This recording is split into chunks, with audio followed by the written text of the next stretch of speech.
question that was posed by ET Now on the slowdown in the auto industry, expectations being built around Budget 2020.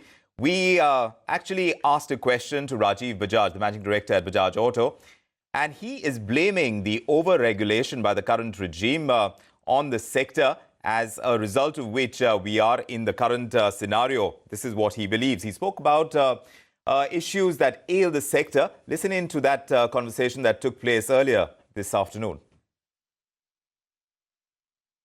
You know, we are a few days away from the budget. In fact, Mr. Mahindra also yesterday spoken about the GDP forecast and said that we need a blockbuster budget this time from the FM. You know, being an industry leader and especially in the manufacturing space, what are your expectations from the budget at this point of time? What you think should be the main focus of the government? The inflation data has come yesterday. That's also kind of a worry.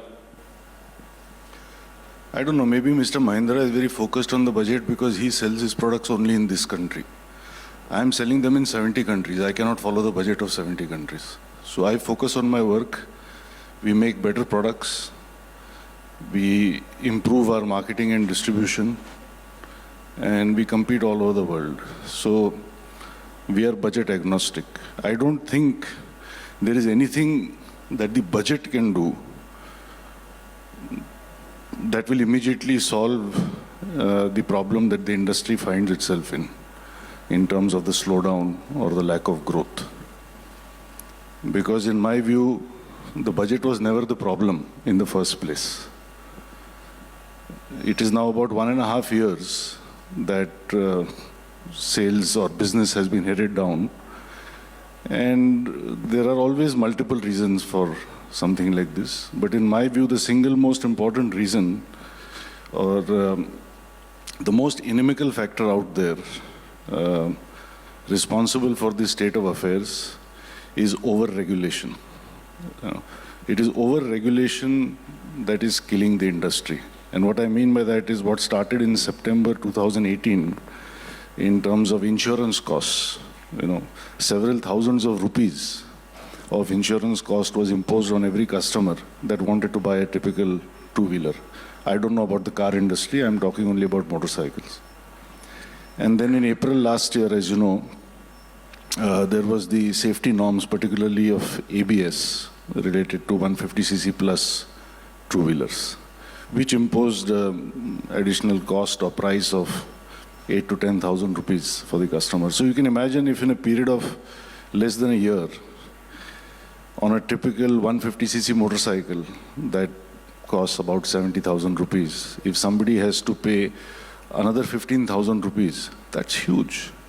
You know, a manufacturer struggles to improve productivity and reduce cost to keep his price increase as close to zero as possible.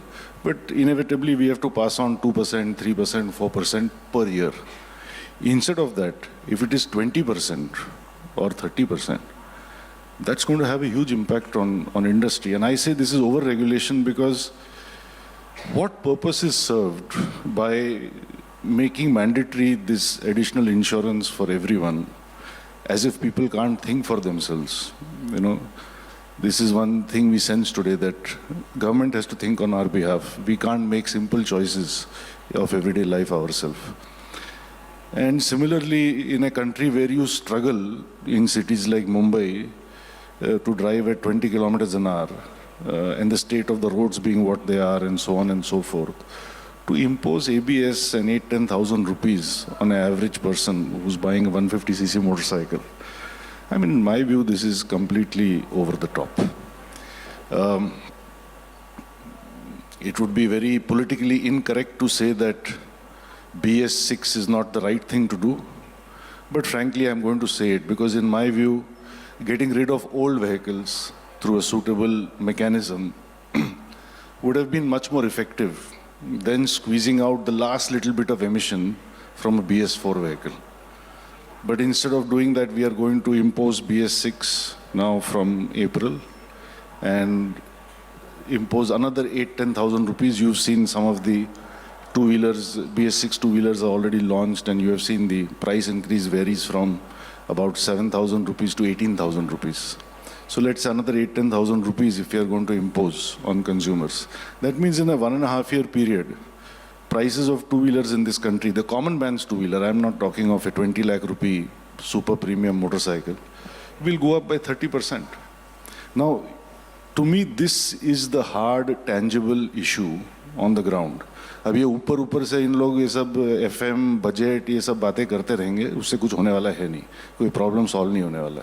Because this is the real problem. Nobody's wallet is 30% bigger in 18 months' time.